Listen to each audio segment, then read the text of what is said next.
Hello and welcome to another interview in the Unfiltered Talks with Margaret series.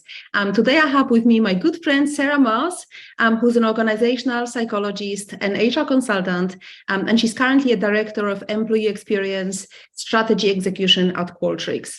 And the topic of today is how to learn to lead and how to become a good manager. So really excited to talk to you, Sarah, about this topic. You've had amazing career progression. But to start with, do you want to give us just a quick overview of your career progression and what you do right now at Qualtrics? Yes, 100%. How exciting to be doing this with you, Margie. It's nice to have a different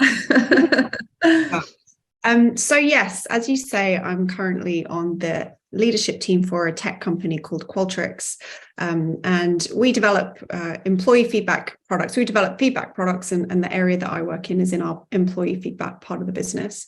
I'm 38 years old. So what does that mean? I've been working for about 17 years now.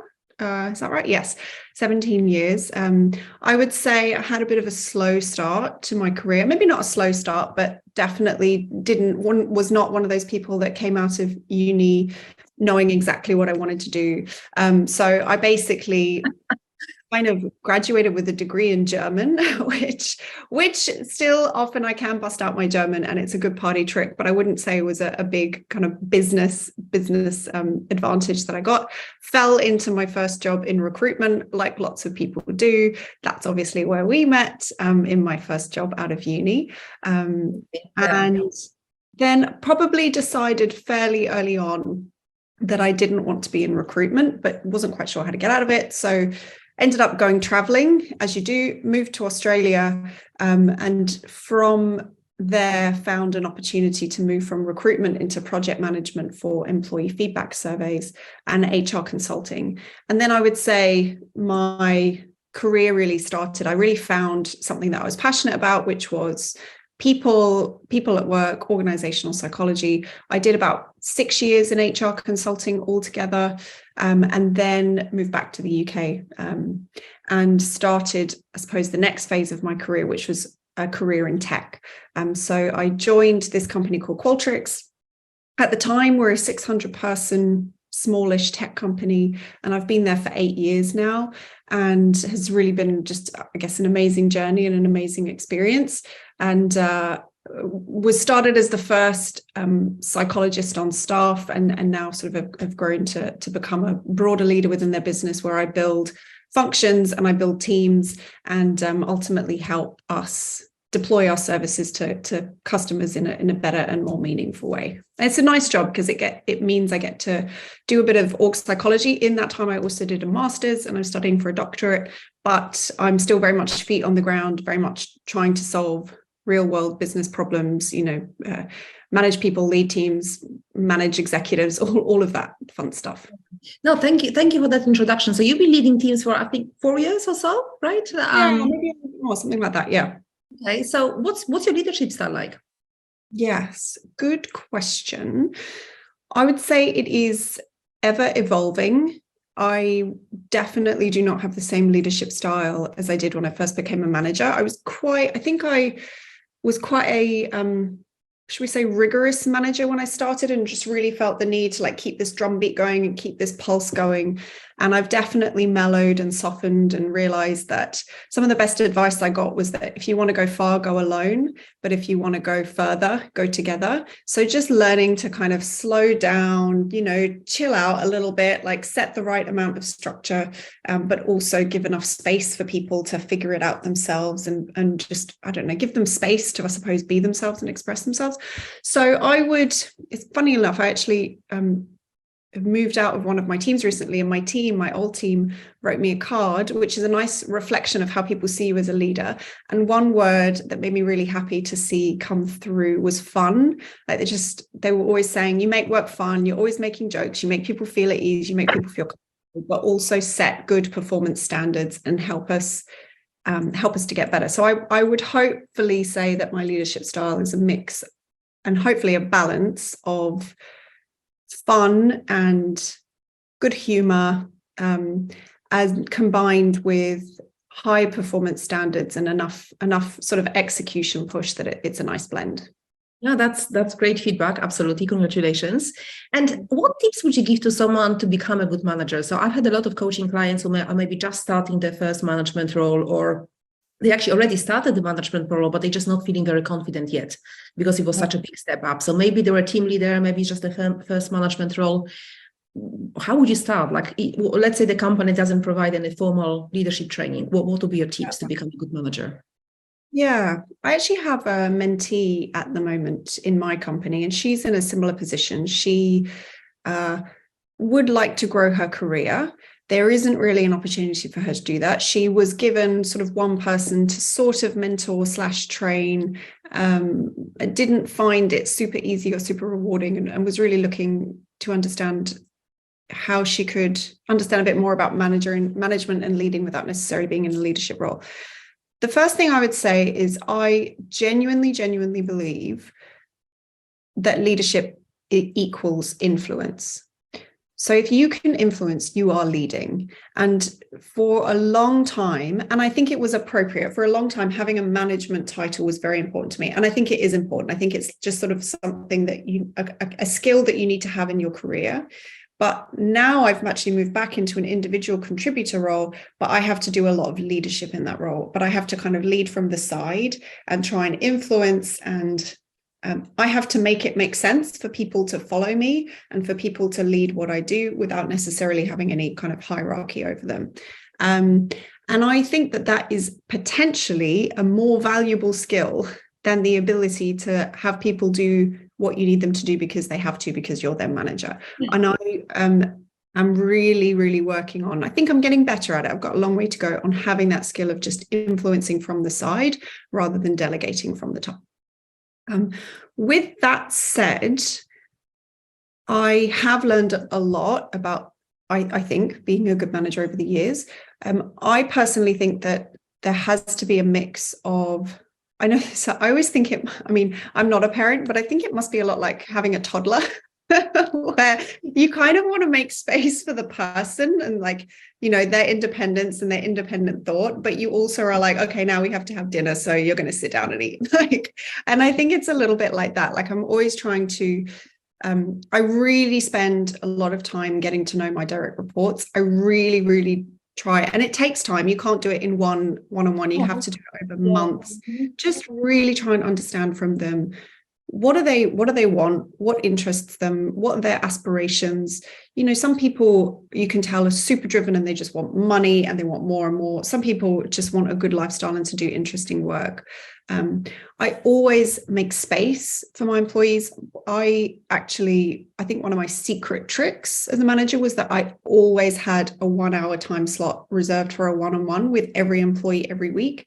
So for me, that was 5 hours a week, which is manageable, but it was painful. I would be busy in the day and then my 1 hour one-on-one comes up. And actually in that moment, the last thing that you want to do is distract yourself from whatever you're doing and spend an hour with someone. But I feel like that amount of time, and we didn't always use it, but it's just me holding space for them every week. And it gives a little bit of breathing room to the conversation that you can spend 15 minutes just asking about them. How is their weekend? And then over time, you just build up a little picture of their life and what they do and what they're interested in and what drives them.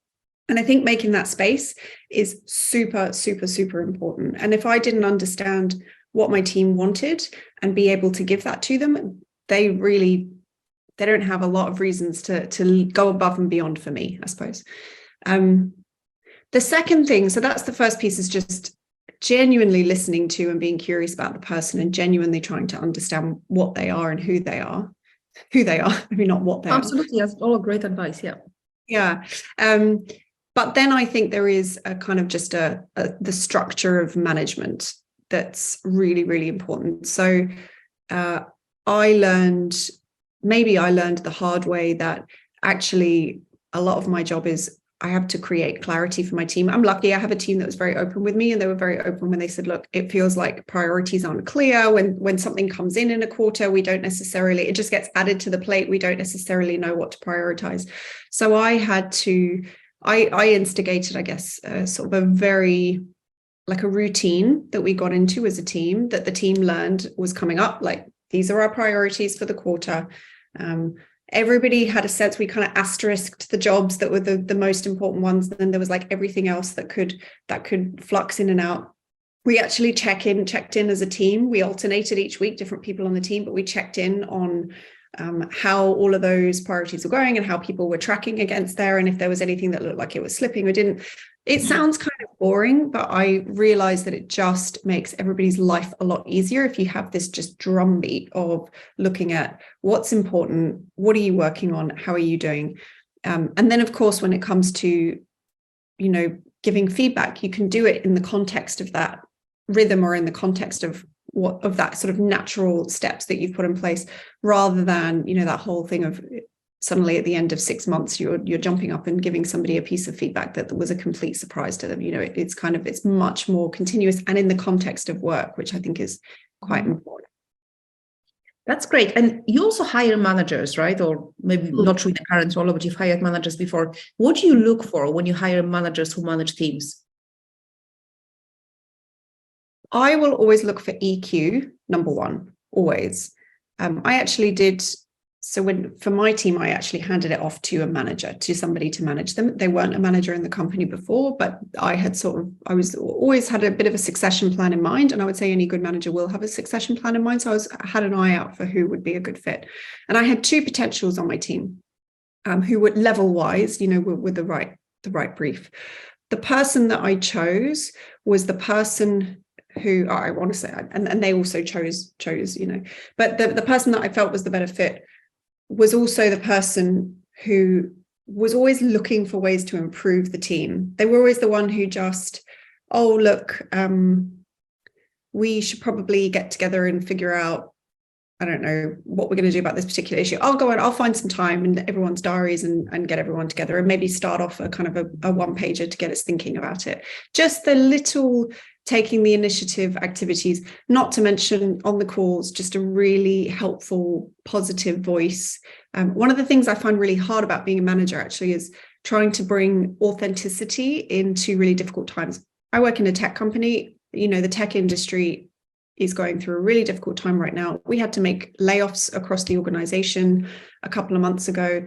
And everybody hates that manager who's just like, everything's great. All good, thumbs up. And so you need to bring some kind of balance of authenticity and acknowledgement that this is a really terrible thing and a really difficult time. But you also can't be only doom and gloom, because part of your job is also to help people get through it. And to help people get through it, you need to bring some hope into the conversation and some optimism and help people kind of keep their eyes looking forward as well. And the reason I bring that up is because I felt during that time, this person actually just shared some of their personal experiences of where they've been through, how they've been through it before, and really brought something to the team when they didn't have to, they weren't being asked to, but brought that leadership from the side to the team of, this is what I found to be useful, and I think you might find it to be useful. I'm not sure if that answered your question. Oh, no, it did. And last question for today, like, what are you still working on? Like, we can always become better. So what are you still working on right now?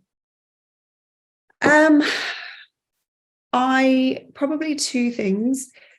I am a big people pleaser, and that can sometimes be to my detriment, because sometimes I don't stand up for myself enough if I feel like it will annoy somebody else. I'm just so keen to put everybody else at ease. And in many ways, that's my superpower. But I think the dark side of that is that it sometimes comes at the cost of myself. So actually being okay with standing by my views, even if I think it will annoy someone, is quite difficult for me to do. But sometimes it's absolutely the right and appropriate thing to do. Mm-hmm.